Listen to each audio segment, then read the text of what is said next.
जय हिंद। देखिए केमिस्ट्री में क्या हम बताए हुए थे, केमिस्ट्री में हम 5 को क्लास कराए हुए थे।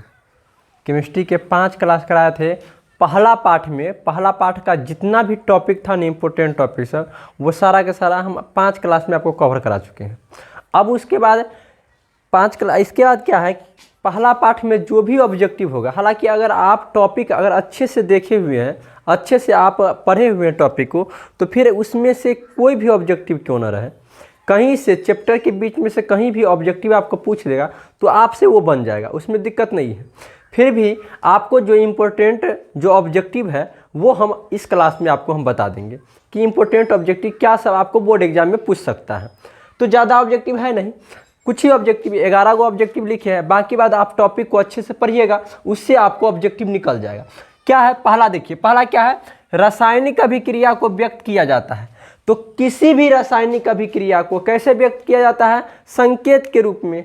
जैसे अगर सोना रहता है या सोडियम, सोडियम को तो सोडियम नहीं ना लिखते हैं, उसको Na लिखते हैं संकेत के रूप में।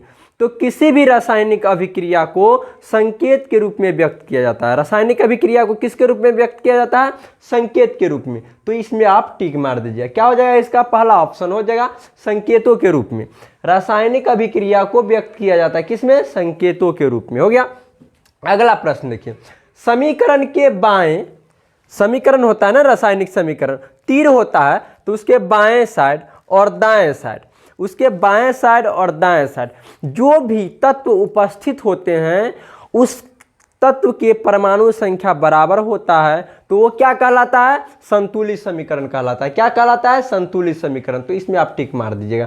वही बात कहता है, समीकरण के बाएं और दाएं ओर प्रत्येक प्रकार के परमाणुओं की संख्या समान है, यह समीकरण क्या कहलाता है, तो संतुलित समीकरण कहलाता है। कोई भी रासायनिक समीकरण संतुलित कब होता है, जब रासायनिक समीकरण में जो भी तत्व उपस्थित होते हैं उसमें उसके बाएं और दाएं, मतलब तीर के बाएं साइड और दाएं साइड, मतलब अभिकारक और प्रतिफल में उपस्थित तत्व की परमाणु संख्या अगर बराबर होती है तो समीकरण संतुलित, नहीं तो असंतुलित।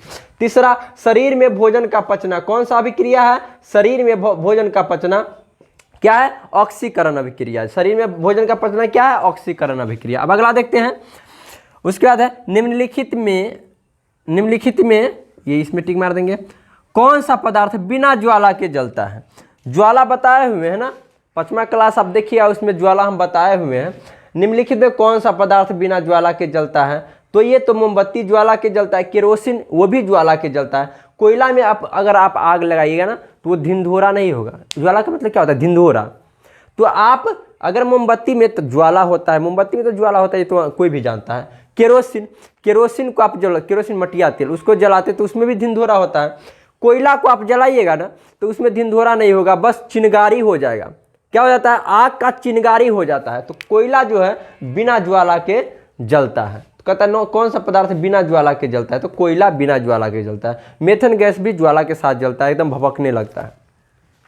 लोहा को जिंक से लेपित करने की क्रिया को क्या कहते हैं, तो गैल्वेनीकरण कहते हैं। लोहा को जिंक से, मतलब लोहा पर जिंक चढ़ाने की क्रिया को क्या कहते हैं, गैल्वेनीकरण। इस बात को आप याद कर लीजिएगा। लोहा को जिंक से लेपित करने के मतलब लोहा को जिंक चढ़ाया जाएगा, उस प्रक्रिया को क्या कहते हैं, गैल्वेनीकरण कहते हैं। क्या कहते हैं, गैल्वेनीकरण। इस बात को याद रखिएगा।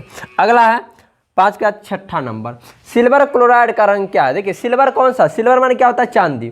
चांदी किस रंग का होता है, तो उजला रंग के होता है। तो सिल्वर क्लोराइड का रंग भी क्या हो जाएगा, उजला हो जाएगा। श्वेत मतलब उजला होता है। तो आपको पूछता है सिल्वर क्लोराइड का रंग कैसा होता है, तो सिल्वर क्लोराइड का रंग श्वेत होता है, मतलब उजला रंग के होता है। सिल्वर मतलब क्या होता है, चांदी। और चांदी तो उजर का होता है, ये तो हर कोई जानते हैं। जस्ता तथा तनु हाइड्रोक्लोराइड, जस्ता किसको कहते हैं, जिंक को, जेड जिंक और HCl हाइड्रोक्लोरिक अम्ल क्या होता है, HCl। तो वही कहता है जस्ता जेड और HCl, इसका अभिक्रिया आप कराइएगा तो ZnCl कहाँ पे लिखे भाई, यहाँ लिख के देते हैं Zn प्लस HCl। इसका अगर आप अभिक्रिया कराते हैं तो Zn किसके साथ मिल जाएगा, Cl के साथ, तो ZnCl बन जाएगा। अब H बच जाएगा तो H जो है हाइड्रोजन गैस निकल जाएगा, समझे। तो जस्ता और तनु हाइड्रोक्लोरिक अम्ल की अभिक्रिया से कौन सा गैस निकलता है, तो हाइड्रोजन गैस निकलता है।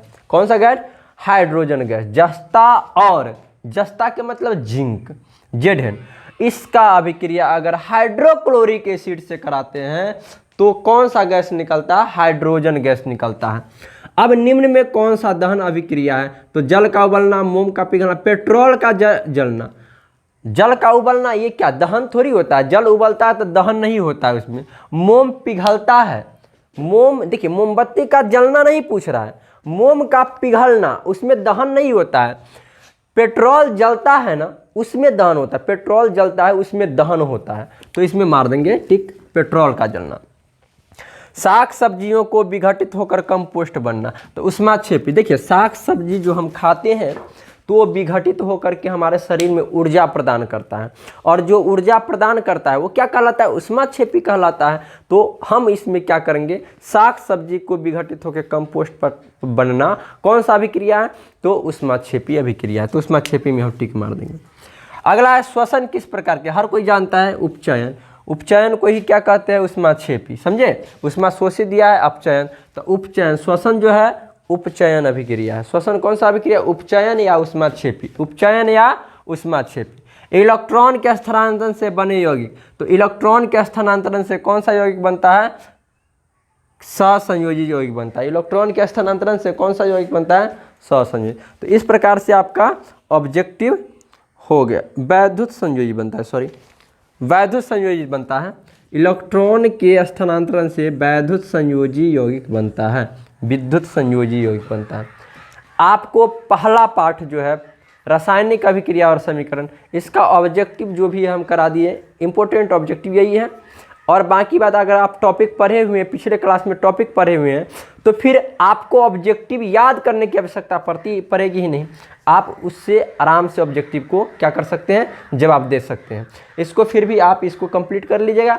अब रही बात सब्जेक्टिव का, 2 अंक स्तरीय और 5 अंक स्तरीय सब्जेक्टिव का, वो अगले क्लास में हम आपको बता देंगे, समझे? इसको आप कंप्लीट कर लीजिएगा। तब तक के लिए जय हिंद।